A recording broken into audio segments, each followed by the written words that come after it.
Кыргызстандын чегара кызматы Тажикстан окоп жана траншеяларды казып жатканын билдирди. Кыргызстанга Шавкат Мирзиёев мамлекеттик сапары менен келет. 20 октябрда кыргыз бийлиги кыргыз-өзбек чегара маселеси боюнча кеңешме өткөрөт. Кыргыз-тажик чегарасына ЖККнун күчтөрү жайгаштырылабы?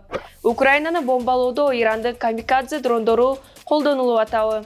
Белградда теракт уюштурууга айыпталган тажик жарандарынын тек жайы аныкталды. 7 миллионунчу кыргызстандык жарык дүйнөгө келди.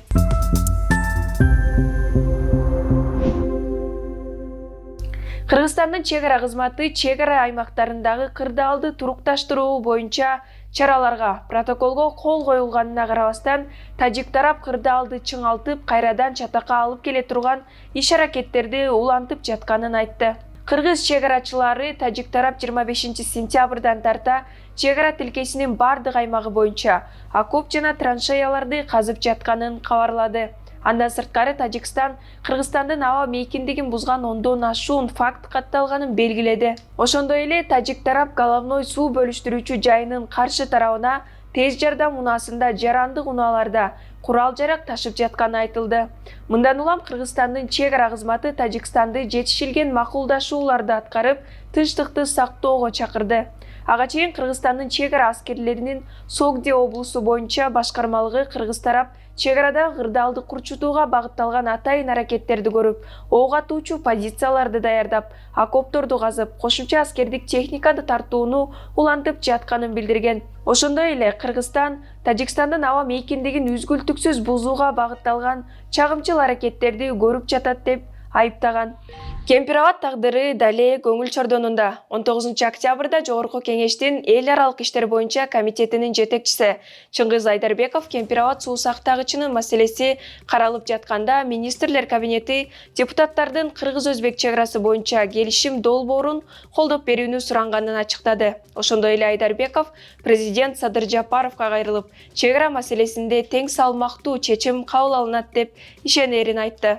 Урматтуу Садыр Нуржоевич, кече күнү биз сиз менен жолугуп пикир алмаштык. Диалогко дайыма даяр экенигизге күбө болдум. Кандай болсо бул чечим тарыхта калат. Мамлекет үчүн баарыбыз күйүп турабыз. Тең салмактуу чечим кабыл алынат деп терең ишенем. Кошуматчылардын табияты туруктуу эмес. Бүгүн кошуматчылар, эртең саткындар. Кыргыз-өзбек чегарасынын калган тилкелери боюнча келишим долбоору комитетте 10 октябрда жабык каралган. Комитет мүчөлөрүнүн көпчүлүгү колдогон чечимге Айдарбеков кол койгон эмес. Кийин анын 2 орун басары тең кол коюудан баш тартканы белгилүү болду. 18 октябрда Тышкы иштер министринин орун басары Нуран Ниязалиев Өзбек президенти Шавкат Мирзиёев Кыргызстанга мамлекеттик сапары менен келе турганын кабарлаган. Анын айтымында сапардын мөөнөтү такталууда. Мирзиёев Кыргызстанга келгенде Кыргыз-өзбек чегара маселеси боюнча маанилүү документке кол коюлат деген божомолдор бар. Ал эми расмий Ташкент чегара маселеси боюнча эч кандай билдирүү жасай элек. Өзбек медиалары Кыргызстандын бийлигине таянып гана маалымат берип атышат. Ал арада 20 октябрда эртең менен президенттик администрациясынын жыйындар залында Кыргыз-өзбек чегарасы тууралуу кеңешме өтөрүү белгилүү болду. Ага чегарада жашаган тургундар, активисттер чакырылганы айтылды. А бирок кеңешме ачык же жабык өтөрүү азырынча белгисиз.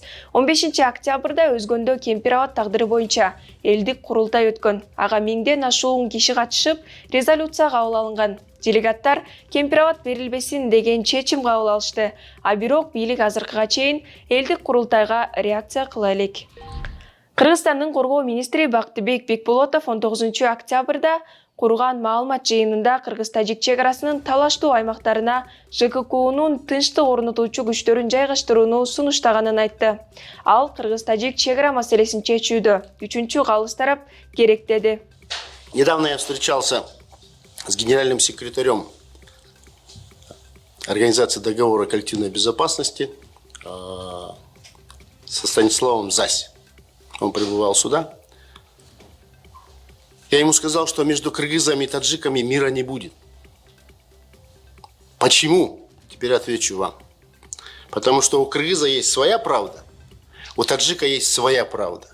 И пока между нами не станет третейский судья, к примеру, от той же Организации договора коллективной безопасности маленький контингент на наших спорных участках с 3 задачами. Первое. Контроль прекращения огня. Раз. Второе.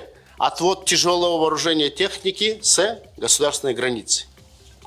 Если они эти 2 вопроса решат, то с ними можно решать дальше политическую задачу делимитации государственной границы между кыргызами и таджиками. Аны менен катар министр октябрдын аягында Кыргызстанга Беларустун абадагы соккудан коргонуучу Печора 2БМ зениттик ракеталык комплекси алып келинип, Баткен облусунун аймагына жайгаштырылат деди. Беларустун Белтех экспорт ишканасы менен келишим 2021 жылы түзүлгөнү белгиленди. Канча ракеталык комплекс алынары министр тактаган жок.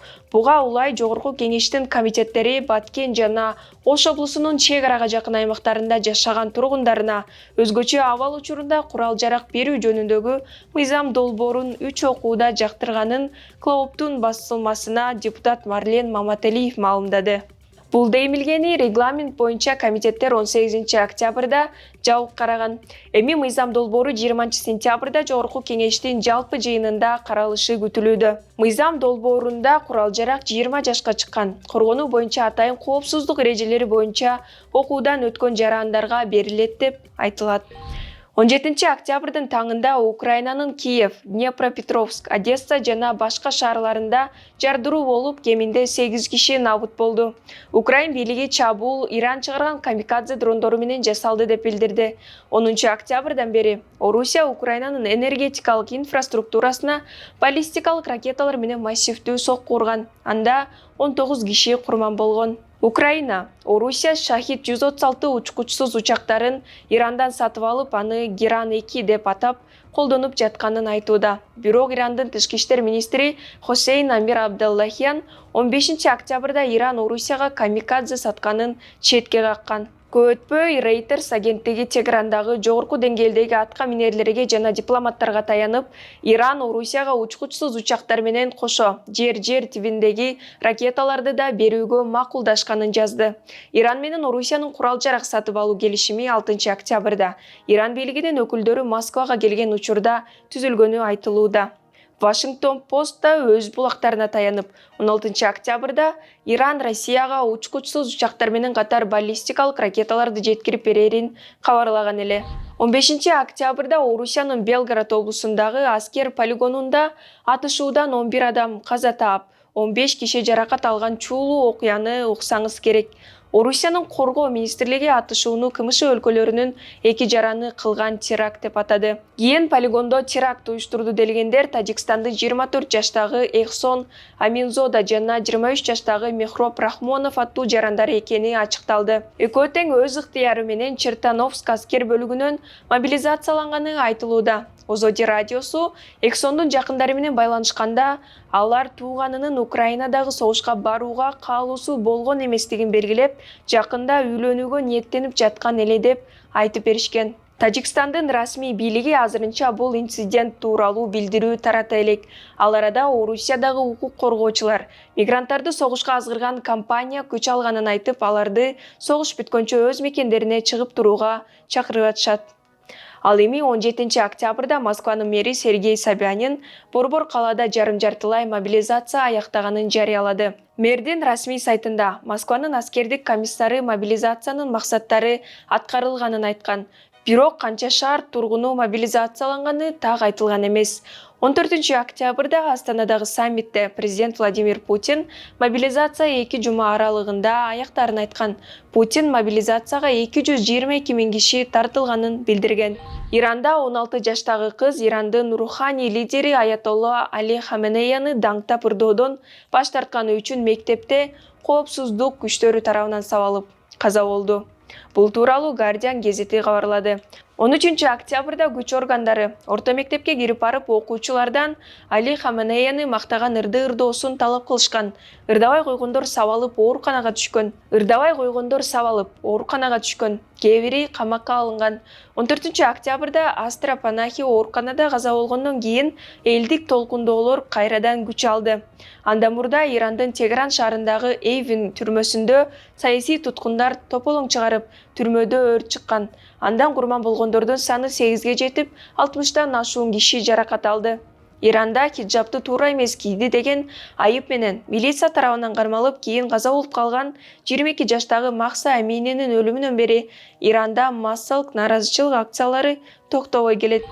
Программабызды кубанычтуу кабар менен аяктайбыз. Кыргызстанда 7 миллионунчу жаран төрөлдү. Бүгүн 19 октябрда таңкы саат 2-ден 10 мүнөт өткөндө Баткен облусунун Кызылкыя шаарында 7 миллионунчу кыргызстандык жарык дүйнөгө келди. Өлкө башчы Садыр Жапаров 7 миллионунчу наристенин энесин телефон аркылуу куттуктап, балага чын ден соолук, узун өмүр каалады. Ал 7 миллионунчу жаран бүтүндөй өлкөгө бакубатчылык алып келерине ишенерин билдирди. Ымыркайдын ата-энесинин өтүнүчү менен президент наристеге жакшылык деп ат койду. Маалыматка ылайык, Ымыркайга депозиттик эсеп ачылып 1 миллион сом которулду. 7 миллионунчу кыргызстандык Валижан Абдурасуловдун жана Айжаркын Сыраждинованын үй бүлөсүндө төрөлдү. Жакшылык алардын 4-үнчү наристеси. Элге кереги тийген чыган уулдардан болсун, кыргыз элге кызмат кылган балдардан болсун, кыргыз элибиз тынч болсун. Бул жумадагы маанилүү кабарлар жыйнагын мен Нурайда Жекшанова айтып бердим. Достор, Медиа Хабтан дүйнөдөгү жана Кыргызстандагы такталган туура маалыматтарды эми ар аптанын шаршемби жана ишемби күндөрүндө көрө аласыз. Апта аягына чейин көрүшкөнчө.